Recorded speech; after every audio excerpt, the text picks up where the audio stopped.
Peter Bailey was the kid on the outside of the bridge, literally, crossing a 6-lane highway overpass on the wrong side of the chain link fence just to feel seen. Decades later, he's a leadership coach, an author, and a living example of what it looks like to take every hard, painful, embarrassing chapter of your life and ask what it was actually for. This one is about the hero's journey, but mostly it's about the courage to live one. I was writing on a typewriter. I was trying to write poetry and stories, and I had a beer next to me, and I just sort of got that sick and tired of being sick and tired feeling of this is going nowhere.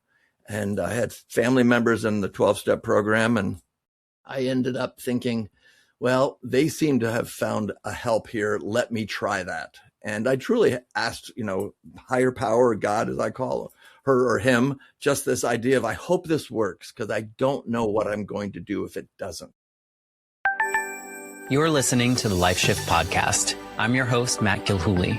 This show is built around one simple idea, that sometimes a single moment can change how we see everything. Each week, I talk with someone about the moment that shifted their life and how they learned to live differently after it. These are not stories about having it all figured out. They are stories about what it looks like to keep going once the story changes. Thank you for being here. Here's today's story. Hello, everyone. Welcome to the Life Shift Podcast. I am here with Peter. Hello, Peter. Good to see you, Matt. Thanks for having me. Well, thank you for wanting to be a part of this beautiful journey of the Life Shift Podcast. I say that selfishly because I do believe that every conversation that I've had on this show has healed a little part of the younger version of myself. So it's been a beautiful journey for me, and I hope it is the same for others. Well, that's great. I love the name, The Life Shift. It just means much is happening, which is great. Yeah, naively, I don't know, maybe I knew, but coming into this, I was like, yeah, everyone has one main life shift. And then I sat with myself for a second and was like, okay, Matt, we have lots of life shifts, I guess, if we're lucky in some ways. Some of them we don't want to have, but they happen upon us. And we are able to, again, if we're lucky, move through those moments and learn from them and build a different version of ourselves. And it's been just quite a journey to hear other people's stories and just see, even though I didn't have the same lived experience, the way I felt about certain parts of my own experience aligned so closely with other humans across the earth, wherever they are. And so that's what's really beautiful about this is we can make a lot more connection, even if we seem on the surface so different. So before we get into your story, maybe you can tell us who Peter is in 2026. Like, how do you show up in the world these days? How do you identify? Oh, it's great. I live here in Minneapolis. I'm a former New Yorker, but I've been here 35 years. But I always say, you can't take the New Yorker out of me. So I'm still here. But I serve in a leadership capacity at a small strategic planning and leadership firm called the Prouty Project. And we work with corporations and nonprofits and workshops to help them better understand their strategy. How do you operationalize that by really galvanizing your team to move forward and have the best and brightest working better together? So have many years, 45 years of doing leadership. Started in South Bronx High School, doing urban youth work, and have sort of through the years and 50 countries come to this point of 17 years at this firm doing this kind of leadership work. Wow. Well, that you must like it. I love it. I love it. It's all about helping others, right? Yeah, it really is. It really is. And it's about helping others maybe uncover things that they probably knew deep down inside, but you're helping them operationalize the way that they feel about certain things and what brings them to this work that they do. Well, yeah. And, we're never given, I call it a leadership backpack. Like, what are the things I need to do my work? And we're sort of assumed to have that along the way. And much like many of your former guests on your show, we get them at different times. And if I can be a part of, let me give you this piece now, all the better. Yeah. So. And I bet you learned some awesome things from the people that you work with as clients, or even, obviously your coworkers, but even as clients, that's probably a beautiful place to kind of uncover new things for you to consider and move through. Absolutely. And demonstrating being vulnerable as a leader. I get to do that all the time. Are you seeing more of that, like in the last 5 years compared to 20 years ago, or the vulnerability aspect? I think, thank you. Hats off to Brene Brown for really making that a visible and acceptable approach. I mean, we showed her TED Talks all the time for a while there of just really helping people recognize that vulnerability wasn't weakness. It's about showing up with courage and strength. So I think that was a shift or a tipping point for a lot of people, was to say, this hasn't felt good for a long time. We can stop doing this now. Yeah, for me, it was so much of, I thought society needed to see me a certain way. And so I was just playing to the box, which I think is very much what a lot of quote, management did in the past, right? Like you show up as a different person when you're coming to work. You're a manager, but you're not like your full self. And it seems these days people are allowing themselves or permitting themselves to show up as a full human, which is a beautiful thing in most cases. I think there's probably some poor examples of that, but yeah, well, ideally you're bringing your whole self, but you're doing it with emotional intelligence. right. Yeah. And so we teach that a lot too. We teach a lot of emotional intelligence, where people have a sense of self-awareness and then self-management, and then even more compassion and other awareness, so that they can build better bridges. So we want your whole self, but we want it kind of regulated. Well, that's why I said there's some that have maybe brought too much of themselves to it. So right. In any case, let's get into your story and lead up to your life shift moment. So why don't you paint the picture of who Peter was before this main pivotal moment that we're going to kind of center today around? Yeah, well, I said I came from New York, and I'll start off by saying many people have had a much harder life than I have had. But I just wrote this book, The Epic of You, because I wanted to retell my story. What happened to me as a young person, my dad was a Navy pilot. My mother was a nurse, and I was born into the family after my dad had a brain hemorrhage. He had just come home from working in, flying planes off of aircraft carriers. And I was born into a family where I just felt the tensions of something's wrong. And I hadn't done it, but whatever the chromosomes and, gene coding was, I took on something's wrong in this family and I have to fix it. So I inherited the sorrow of my mom trying to handle my dad in a nursing home. He was home for a number of years. And that began sort of a pathway to that low self-esteem kid in grade schools, not being enough, highly self-focused, worried about walking with a tray in the dining hall, thinking everybody's looking at me, and then taking risks. I did a TED Talk and I show the picture of the bridge, but at 7th grade, I crossed the outside of a 6-lane highway bridge, crossing on the outside of a fence, chain link fence, just to sort of bolster my self-esteem because my friends dared me to do it. And I get, nervous thinking about, my God, what was that kid thinking? But I was so lonely and so not in my sense of self at that point that I would have done anything, and climbed trees and did things that were just highly risky to just get a sense of myself at that early age. Like approval and love from the people around you, whoever that may Absolutely. be. Yeah. Yep. Class clown, make them laugh, then maybe you're accepted. And then, of course, that path goes into earlier years where you get into alcohol and drugs. And that was an immediate elixir of, oh, wow, this changes everything. And so at an early age, I thought, okay, that's different. And I hit it pretty hard until about 22, when I just finally said, I can't do this anymore. And so I stopped drinking, and that was a big pivot point for me to start pulling things back in to say, okay, that road was seriously the wrong choice. What's another way? What made you stop? I think it was an awareness. And I used to have this analogy, and maybe this is what some of your listeners have experienced, where they're walking on the road and one on the curb, where their life is unbalanced. I was this way to some people and this way to other people, and I couldn't get the faces to line up. And I had put on so many masks to be somebody else, and it finally just came crashing down.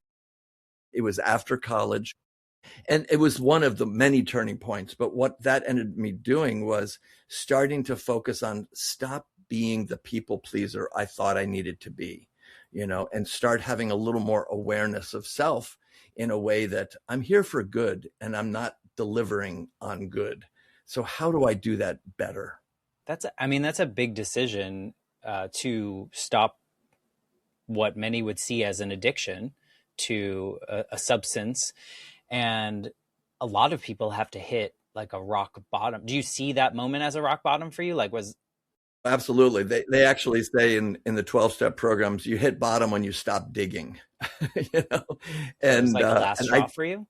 yeah, well, I think Okay. the last drop was not a car accident or a jail cell, but for me it was actually, I was writing on a typewriter. I was trying to write poetry and stories, and I had a beer next to me, and I just sort of got that sick and tired of being sick and tired feeling of, this is going nowhere.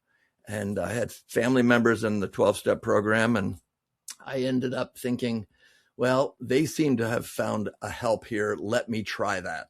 And I truly asked, higher power, God, as I call her or him, just this idea of, I hope this works, because I don't know what I'm going to do if it doesn't. Yeah. And I would imagine that you don't, well, this is me putting my assumptions.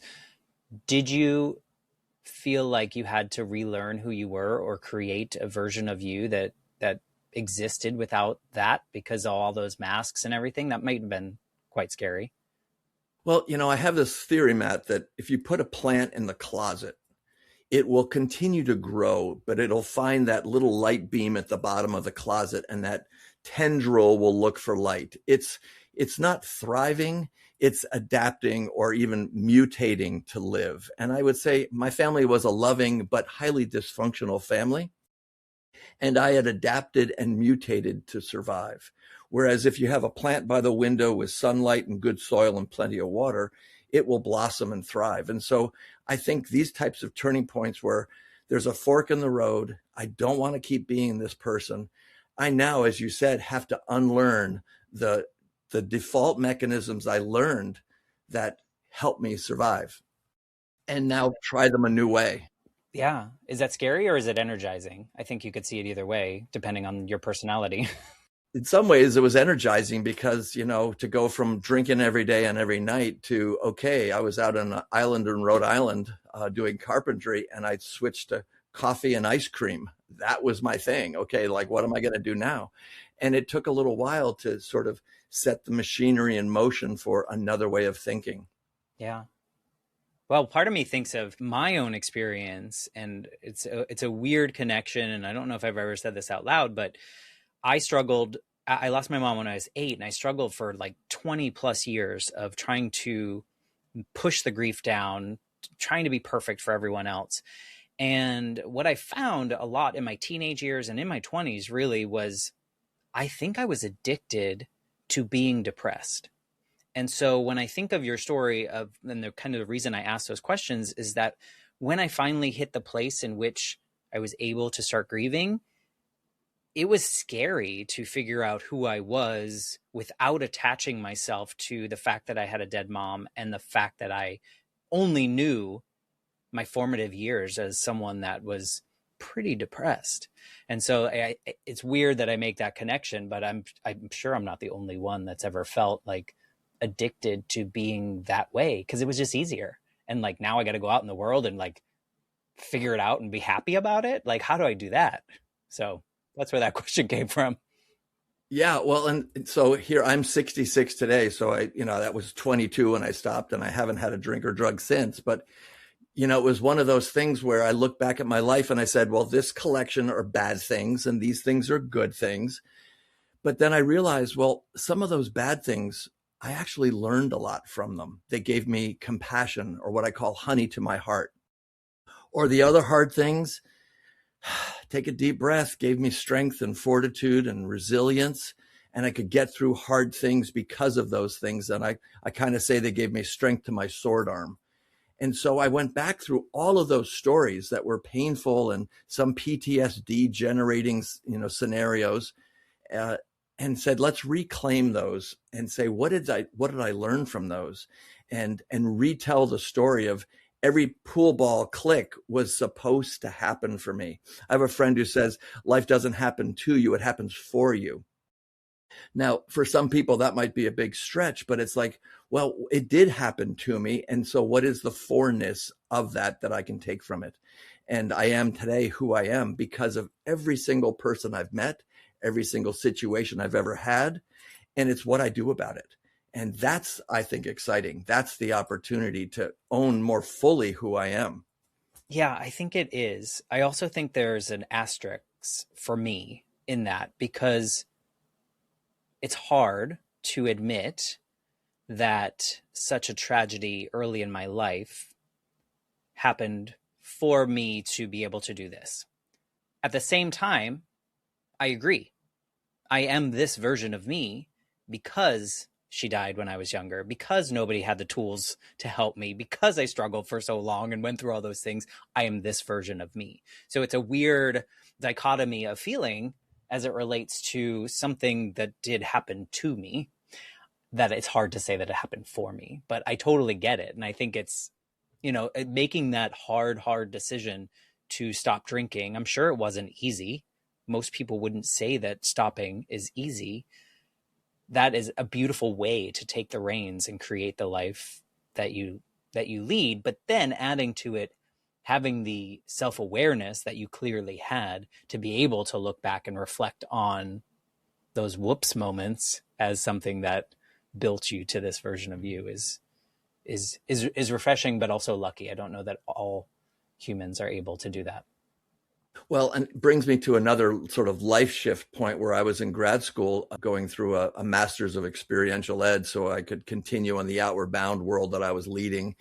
And I stumbled on Joseph Campbell's heroic journey. And if you've ever seen that circle model of where you are when you begin, there's a call to adventure, you bump into guardians, you go through the road of challenges, you climb the mountain, you survive the ordeal, and you come back to tell about it. And that was almost in some ways, besides the stopping drinking, that was another one of those life shifts of now I have a map of my life. And I can even in hindsight go back and retell my life of, oh, that's what was going on back there. And I could retell it for the past, for all those painful moments. What were the barriers? What were the guardians at the gate? Who pushed me back? And I was so resentful, but then realized later that was a good thing. And then as I come around again, I get to do this circle many times in my present and even in my future. And so that would be almost another life shift that I would talk about, to say, how can we see our lives as heroic journeys? Doesn't mean I have to be, climbing Everest to be heroic. But when I was raising my kids as a single parent, there are a lot of single parents out there who are driving them to school, doing their job, coming back home again, getting food on the table. That's heroic. And so I love passing that on to people now, is that we need to look at the heroism of what you did in your life from, I remember your story, 8 years old on to then losing your grandmother at a very important, the connection you had there. These are sort of acts of heroism in our own lives that give us the strength to carry on, to go forward. Yeah. You know what? This is the cynic coming out. Ready? How did you develop the mindset before coming upon Campbell's work to attach to that? Because I think from a cynical aspect, this is just my own experience, I think that would be very hard for me at certain points in my life to see it. Was it the right point in your life in which it came about, do you think? Well, and maybe this is true for you and your listeners too, is that there is always this sort of very cognitive, sentient person in us, even as a young age, that is sort of taking on everything. And yes, I'm 5 years old. Yes, I'm 10. Yes, I'm 14. But there's sort of this older mind that's thinking at the same time, like, well, what's really going on here? And one of the things I noticed was that where I was happiest was out in the wilderness, in nature, with animals, and overseas travel. I had a chance. My mom took us to India when we were 16.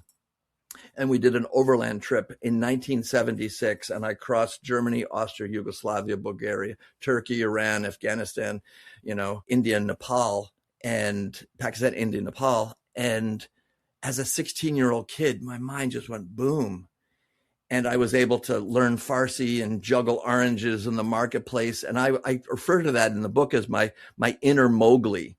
So there was this kid who was highly, self minimized in my own life at school. But then there was this other Mowgli kid. And so this freer agent of myself, I was trying to, as you said, pull them together. And I didn't have the map yet. I didn't know how to make sense of both of those worlds. And it wasn't until later on where you get sort of that lightning bolt of, oh, this is it, and now I can go back and be both the Mowgli, that Jungle Boy kid, and that kid who, climbed fences to get approval and nearly died a couple of times because his self-esteem was so low. So you got both in there. I don't know whether there's the superhero where they're weak and until they put their costume on or something, Well, part of me immediately thought, well, you're not in a space where people know you. So there is the safety to explore for your child mind. When you were at home, everyone knew who you were. Everyone was always going to know who you were, and you wanted them to make sure that they knew you the way you wanted them to know you. Whereas traveling across the world, like, nobody knew who you are. So you could be like the true self, I guess, out there. That's how my brain went when you told that story. Yeah, well, and I think there's a point there. That's the reinventing. I get to be a different me than people know. And we run corporate retreats all the time. And one of the things I love about them is that I'll invite 2 or 3 people from one company to come up for a 3-day trip. And the other people don't know them. And I actually invite them. You can reinvent yourself here.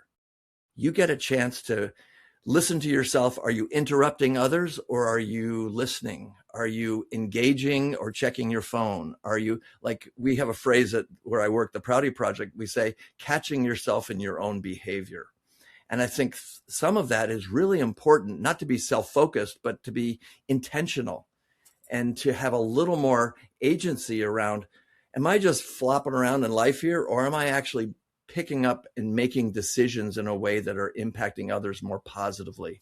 And I think now having a map like the Heroic Journey helps me do that with my past, so I can actually reconcile and shake it off a little bit and say, all of that was what it was.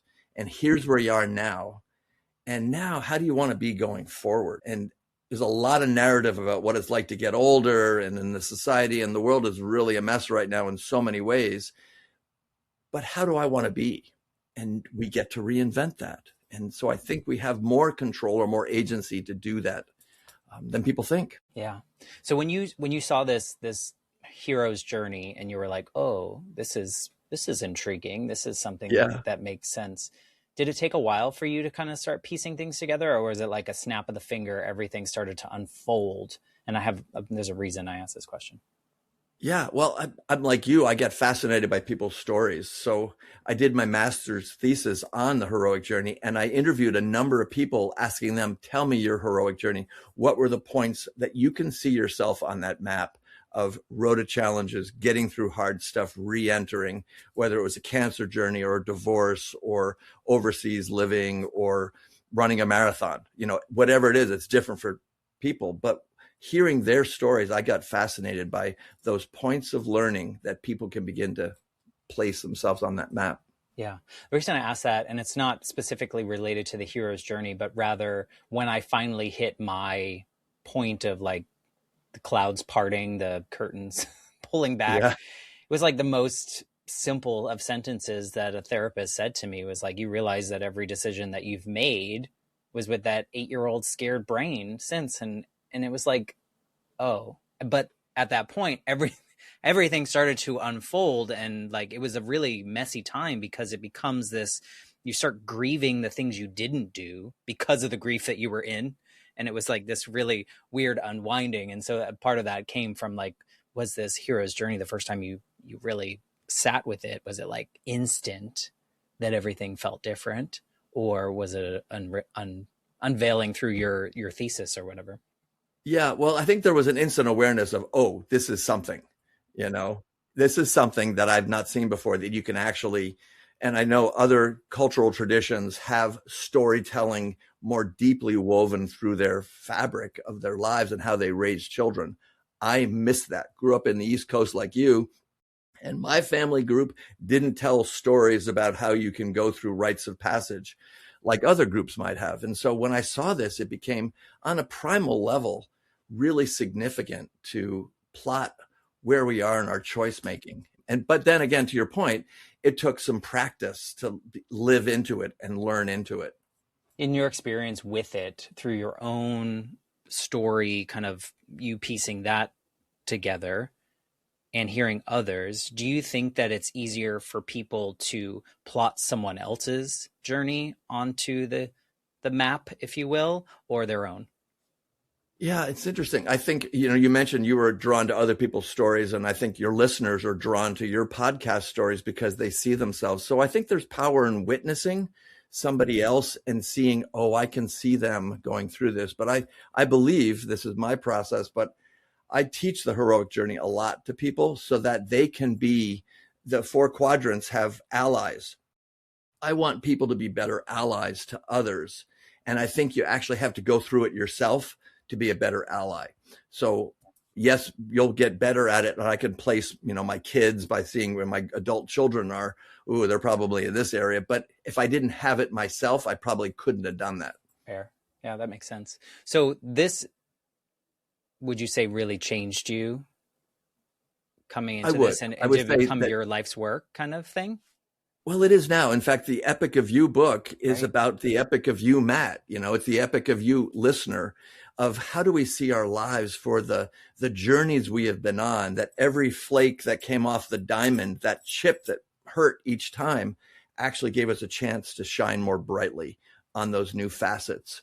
And so I do this work with corporate groups and nonprofit groups because I want them to see that, everything they're doing is actually, if they're intentional about it, the right thing, and I think we tend to downward spiral a lot on, I'm not enough, I'll never be enough, they have more money, they have a bigger house, and I write it this, one of my phrases is, I grew up with the disease of comparison, and that was, defeatist. And now I can shed that and live a little differently by not comparing myself unfavorably to the way I could be living. Yeah, no, I think it's, to your point, it's very easy to go on the downward spiral. It's just simple. It's like going down a slide. It's much easier going down the slide than walking up a slide. Right. So it makes a ton of sense, and I can see how that would you say it's kind of like your North Star? It's your something that drives you forward, or did it serve its purpose through the book and now you're like, meh, next thing? Well, actually, as I mentioned, I'm 66. I've been at this career 45 years, at this company 17 years. So I'm probably embarking on yet another heroic journey as I go into, well, what's my next chapter? Probably next 2, 3, 5 years, I'll be looking to do something else. Now I could go blindly with a machete through the jungle and, woe is me, I'm not good at, whatever. Or I could be more planful and say, what is my call to adventure? Who are my allies that could help me here? Who are the guardians of the gate that might push me back? I can actually use this material in a way to help me make a better choice going forward than jumping ship and realizing they're sharks later, that kind of thing. How old were you when you encountered the model for the first time, or the hero's journey? Oh gosh, probably 25. Okay, so shortly 26. After becoming sober. Oh, no, I'm sorry, it was 29. I was about 29. So sober early on, went into work New York City urban youth programs for years, came back to Minnesota, ran programs here for youth, and then got into the grad program at about 29. So you've been doing this a long time. It's been part of your everyday kind of thing, how do you think it's changed you as a person compared to that version of you that was trying to just get the approval of others or the love of others? Like, how are you different because of that? Well, and I think you mentioned it, I'm human. So there are days I wake up and I've got the downward spiral already going. But I think, I have a tool, and it's just a question of, do I want to pick up the tool and practice this mindset, or do I want to, flail around in the dark a bit? And sometimes I flail, and other times it's like, no, there's a better way. let's be more intentional. What I have definitely tapped into are allies and recognition of, and you mentioned this about vulnerability. I can't really do this life alone. We are people of connection. And so when I was a lonely kid in seventh grade, climbing the outside of a bridge for attention, that's a pretty lonely place to be. And there are a lot of lonely adults who are pretending they're fine and they're not fine. And so, one of the messages are, how do I find my allies? How do I find my fire circle of people who can help me come back to center, catch me when I'm going off? One of the things I talk about is developing an awareness for rumble strips. When you're driving along the highway and you start to veer off the road, it goes, that brings you back on the highway. Well, we have as human beings rumble strips that take us off the path when we know we're beginning to waver. I think if I have my allies in place, they can actually help me see those too and say, hey, you've not seen yourself these days. Thanks, you're right, and call ourselves back into, and we can do that for others too. Do you find it harder as a male? Do you think? Oh, well, I guess you don't know what it's like to be a female, but do you think it's harder for men to lean into this without getting like all machismo and like I am the hero kind of attitude? Right.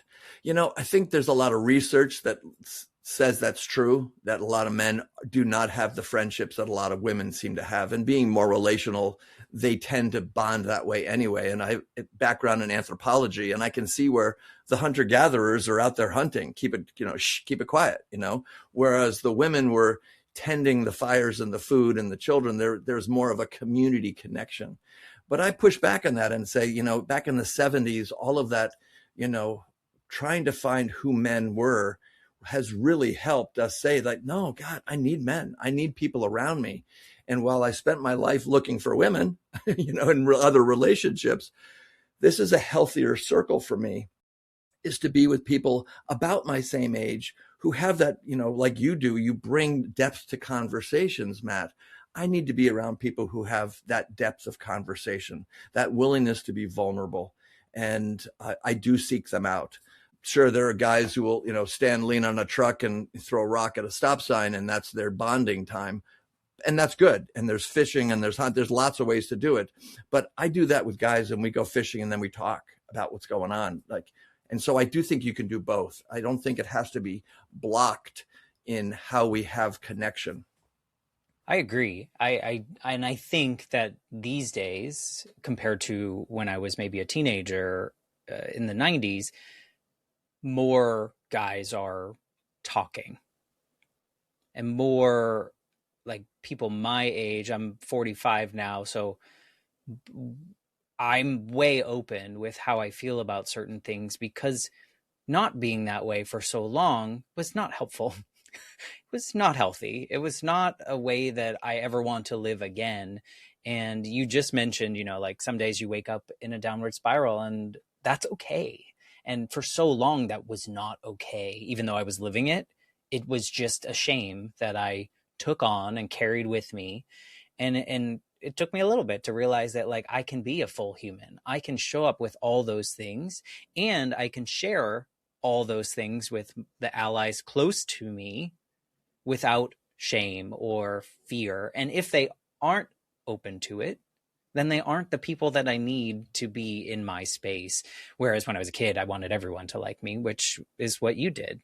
Yeah, right. And I think that's an important piece too, is who am I picking, as my group? And I don't know if a tribe is an okay word to say, but I'm looking for my group, my people who think and feel that way and are okay with others thinking and feeling that way and being not okay today. One of the ways we even check in our corporate groups is we'll say, all right, let's do a check-in. How's everybody doing? Scale of 1 to 10. Not that you have to be a 10, but if you're at a 5 or a 6, I just want to know, and that gives us a sense of the water temperature in the room today. Great. Can we still do this work when you're at a 5 and a 6? So that there's an acceptance. And I think that's where we can help each other as human beings better than we do. I mean, because we were inheriting things from our parents and their parents. And I don't think, for as wonderful a generations that those were, they didn't have all the psychology that we have today. And so now with, emotional intelligence, I don't I'm not a fan of teasing. I'm not a fan of people throwing darts at each other as a joke in the middle of a crowd of people, because that's revealing that that's something that that person's dealing with that they should have dealt with. You know, like you've mentioned on previous podcasts, do the work, you know, and it's not okay for you to bring your non-worked self to this community. Yeah. So how can we help make that safer for people? It's hard. It's very much about awareness of yourself and awareness of others. Yeah. And a big thing that I think a lot of people still need to learn, and that we always should practice, is not trying to fix everybody and everything. And I think so many of us grew up in a space in which we felt that we were the fixer. I mean, you felt the need that you had to somehow fix your family. So I'm sure there were tendencies that you had in other places when someone was having something rough, that you wanted to come in and solve the day. And still, I think people are still in that mentality. So when you said you asked people at your retreats, like, or whatever, when you're working with them at 1 to 10 and they say 5, my fear is that someone is going to try to fix them, when really it's not that. It's just, like you said, getting the temperature of the water and figuring out how do we move forward with that. Right. And 3 phrases I'll share with you that I find useful that I learned in the process here is, when we ask people to share a story or something, we say, don't fix, don't judge, and don't steal. And the fixing is, you're not going in there to solve anything. Oh, I'll tell you what you need to do, Matt. You know, you're not going to steal. Oh, you think that was bad? Let me tell you about mine, you know, or you're going to judge them and say, oh my God, that was really bad. No, all of those take the light off that person and puts it on you. And so by even giving those simple tools to people, don't fix, don't judge, don't steal, even at your kitchen table with your significant other, that makes a difference. And those are the types of things I love to put in leadership backpacks, so that people, oh, here's a situation. I almost fixed, or I almost judged, or I did steal. I'm going to apologize. How do we become just better humans with each other? Yeah. You know, I think on a similar note, those would be really helpful in encountering someone that is going through grief. I think because people get so uncomfortable, and maybe they haven't experienced it directly, or maybe they've weighted it and they're like, mine is not as bad as yours, when really our worst moments are equal to other people's worst moments. That's the worst moment we've had. But I do find that there is a judgment, there is a stealing, there is all the fixing, there's all those elements that you mentioned in the grief bubble world, whatever it may be. And I guess not weirdly, because I talk openly about my grief, but people come to me when they're experiencing maybe grief for the first time, or a big loss for the first time, and they're like, what do I do? And, you know, like, wouldn't I love to give them some kind of formula to help them grieve? But there isn't one. We're all going to do it differently. Sure, there are things that work for some people that might work for you as well. But the only piece of advice I give, if they ask, is allow yourself to feel however you're feeling at any moment in this journey. And I say that just because I don't want to give them advice, and I don't feel like that's like very prescription driven, but rather, like, don't shame yourself for laughing because you're watching something funny on TV and someone just died 3 days ago. Don't shame yourself for actually smiling because a bird flew by your window. You know, like, I did all those things. Like, I thought I was only allowed to be mad or happy. And like, that's all I allowed myself. And then anytime I felt sad beyond the allowed 2 weeks of grief or whatever people assign, it was just like shame that just builds and builds. And so, you know, I think of those 3 would be great in grief circles as well. I'm sure they are, but that would be a great thing. Well, even I want to just pick up on what you said about judging ourselves harshly. Like, instead of like, oh, there, I did it again, I'm so stupid, you know, just notice it, hold yourself gently, and get back on the road. You know, like, how do we take ourselves in whatever grief cycle or process we're in to be a little more nurturing? And I think too often we have that committee in our head that's really harsh on us because we are those kids again, you know, and we've got the angry teacher or the bad teacher in our mindset. I think it's a lot better in a recovery process and a grief process for us to just sort of nurture us as we grow and be kinder, and to hear those inner voices as softer and more encouraging of, hey, you did it today. Nice job. Mm. Or, whoops, you're about to go off the edge there. Why don't you come on back here, buddy? Yeah. Rather than being so harsh, because my voice initially can be pretty harsh on myself. Yeah. It's, if you grew up that way, it's hard to shake. Do you, but I think of you said you have children that are of adult age. Do you think that having the mindset, a sober living, but also pulling in this hero's journey and this approach to looking at your life, do you think it made you a different type of parent you otherwise would have been? Yeah, I'd be interested to hear what they would say because Like, stop talking I about did this, it Dad. well sometimes and not so well other times. I was a That's kid every that parent, went right? out. Yeah, I mean, I think that's the nature of it. I was certainly grew up in the generation when you could ride your bike and go on a bike hike and be back at dark. And my kids grew up, you couldn't be in the backyard if I was in the front yard, and we had the, kidnappings of young kids that happened. And I became sort of a hover parent too, which even as an outward bound instructor and leading people in the wilderness and all about risk, it's all about, carefully maintained risk and minimize safety and danger. So, or increase safety, minimize danger. But I'd say that when I was overshadowing and hovering, they did not bloom and blossom in that time period. When I was more releasing of them to their own life experiences, then they had a better time. So I think it probably wasn't a consistent, and I wasn't a consistent parent. I will own that. But and I'm on my third marriage, last wonderful marriage, but they went through 2 divorces, with their mom, with a second person they cared dearly for. And now, so they've seen dad go through all kinds of, journeys of trying to get it to work. So I'm not perfect by any stretch, but I am better than I was and intend to be better, next week than I am today if I keep practicing some of these things we're all learning each day. Yeah, and I think to your point, I mean, yes, parents make good decisions and they make bad decisions, and it's just part of the journey I think we've all been on. And in most cases, the lucky ones, our parents, we believe that they made those decisions because they thought that was what was best at the time.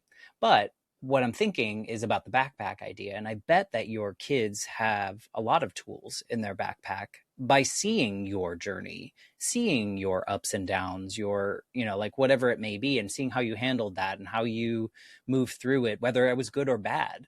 And so I think to the same point of us looking back on our journeys, to see, like what we made from them, I bet they've done. I mean, I did the same with my father and seeing, the relationships he was in or whatever was happening at the time, and seeing, he was making the decisions that he thought were best at the time. Does it mean they were best? Probably not. But at the same time, I learned from those and I put those things in my backpack. So I would imagine that the word intention that you've brought up many times is that we can learn when we see people acting with intention, whether the outcome is good or bad. Yeah, well, I'll tell you a quick story that highlights that. I wrote an article recently about sort of teaching life skills, and my daughter was 6 years old at the time, and I wanted her to sort of learn that there was going to be some bumps and scrapes in life. So I made a little poem up, and I said, I want you to repeat after me. I'm a tough little girl in a tough little world, and there's bound to be bumps and scrapes. So she'd fall off her bike. I'd say, what do we say? She'd say, I'm a tough little girl in a tough little world. And so she'd repeat it, and it actually helped her kind of own her experience. So I wrote that article and I sent it to the family members. My daughter that day sent back a photo of a little card. She says, I carry it in my wallet every day, Dad. She's 32. I'm a tough little girl in a tough little world, and I'm bound to have bumps and scrapes. So you get those moments where, yes, parenting, it came through. Yeah, I'm sure she has a list of other things you've said that. Yeah, right. And he said this, and he said that. Yeah, right. But that's what every kid has, and that's the fun part to bring up. But that's a really beautiful thing because parents, you impart things on us whether you know it or not, and that one seemed like it was intentional and it stuck. So that's a really good story of like her filling her backpack because of the experiences that you gave her. I like that. What would you, because I know you probably feel like a quite different person right now, but what would you say if you walked in the room of that Peter that had sat down to write out some poems and had that last beer on the counter? But before he sat down, is there anything you'd want to tell him about this journey that you were about to embark on? 44 years later, what to tell the 22-year-old? Boy, first, stop doing that. That's getting in your way, you know? In fact, I remember writing a clip that Hemingway had written in one of his short stories, and he says that alcohol dulled the blades of his perception, you know, and he saved to write what he wanted to write until he thought he could write it well. And I'd put those little cards on my writing table or something, and they were kind of jabs every time I look at them, and that I wasn't writing my best stuff if I was drinking and drugging or obsessing in any ways that we can obsess. So I would say, let's get rid of that. And in terms of your heart that feels like it's got to be filled by other people's approval, I want you to know you've got that inside you, that you don't have to get other people. You can be yourself. And I think that disease of comparison, if I could have figured out what would heal that earlier, I would have had a better life, because I went on trying to please every woman in every relationship I've ever was in. And clearly that didn't go so well. And a people pleaser to jobs and bosses, and just really not taking care of me as a, you know, I'm the one, there's only one Matt, there's only one Peter, you know? So why am I trying to be a bad one of them when I could have been a really good one of me? And I would have loved to have told that to that 22-year-old, to say, hey, pattern interrupt. Let's try this differently, you know?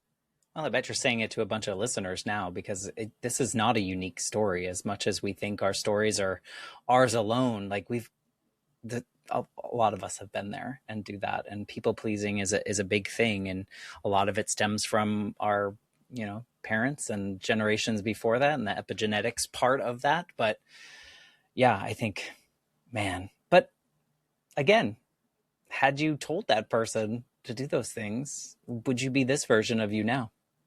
Right. Well, I'm hoping that I would have gotten her sooner. Maybe, but you Maybe. never know what would have unfolded because you took the left sooner than you did, you know, Right. or we never know. So our decisions make us who we are, and sometimes they come a lot later than we wish they would have. And here we are. Me too. Here we are. You know, had I been able to grieve at 10 instead of 30 something, you know, that would have made a different life. But I wouldn't be having these conversations, because I know I wouldn't have had the same curiosity having that struggle. So I think this is a beautiful journey for you, but it's also creating wonderful ripple effects with all the people that you've worked with over the last 40 years of bringing this version of you to them. Well, not a full 40 years in this version, but you know, I think that is beautiful. So someone listening to your story now, they like want to get more about you, read your book, message you, tell you a part of their story. Like, what's the best way to find Peter these days? Yeah, that's great. So I've got a book website. It's at www.peter-bailey.com. And I've got my TED Talk there, which talks quite a bit about those stories, and podcasts like yours. And I'd love to post yours if I could, and articles I've written. And there is a way to communicate on an email there as well. So I do feel that it's a book that I hope will ripple for a lot of people, that they will see their lives in these stories as a trigger for them to say, this is what happened, but it doesn't have to carry with me any further. I can take the learning and move on. Yeah, I'm excited to read your book. I think everyone knows by now, but I don't like to know too much about my guests before they come on, because I spent so much of my life living inside the lines that I know that I would if I knew too much. So I'm excited to read it now. And now that I know you in this way, and how you've shared your story here, I think it's going to be a fun read, and maybe uncover some uncomfortable things about my own past and put them in perspective. Well, it will honor what you've done and the fact that you're here. So I hope you'll see that too. And I'd love to reconnect after this, after you've read it too. Yeah. So for sure. And I would encourage anyone listening now, if something that Peter said like sparked an interest in you, or reminded you of your own story, or validated an experience that you had, I would encourage you to use that email feature and bug him, because I think there is so much power for us when we get to say our story to someone else, or share part of our story to someone else. But then Peter reading that will be like, oh, I validate, think like what I shared helped someone else. You know, like there's such this beautiful connection piece when we are willing enough to share our story. So I highly encourage anyone listening to bug Peter, and he'll just have to deal with it. Good. And there's an audiobook I just finished, so they get to hear it while they're driving. Yeah. Is it out now? Not out yet. It's coming soon. All right, great. Well, I bet by the time this episode comes out, it'll be in the show notes for everyone. We will put your website link right there in the show notes and encourage people to go there and check out the book, but also see your TED Talks and all those other things. So thank you for just being willing to share your story in this way and answer some of my wacky questions. Oh, Matt, I appreciate you taking your journey and sharing it with us. So this has been a gift to the world, too, that you've done this many. 251, did you say? Mm-hmm. Holy mackerel. Yeah. Good for you. Air high five. That's great. Right back at you. No, I thank you for that. I think I never would have been this inquisitive about other people's stories and really want to understand other people had I not gone through what I went through. So we go back to the beginning of our conversation, or earlier in our conversation, of like really seeing how these moments, as unfortunate as they were, made us these versions of ourselves. And for that, I am grateful. So great. Here we are. So thank you again. And I want to thank the listeners for just being on this ride, going into, well, I'm in season 5 now as this episode comes out, which means year 5, which is super cool. And I appreciate everyone listening. And I will be back next week with a brand new episode. Thanks again, Peter. Take care. Bye for now. Thank you for listening to the Life Shift Podcast. If you want to learn more, go to www.thelifeshiftpodcast.com. There you can check out all the different episodes. You can check out the blog, some of the reviews for the podcast, and the Life Shift Journal. Links are there so you can purchase your own copy, whether in digital or print format. Thanks again.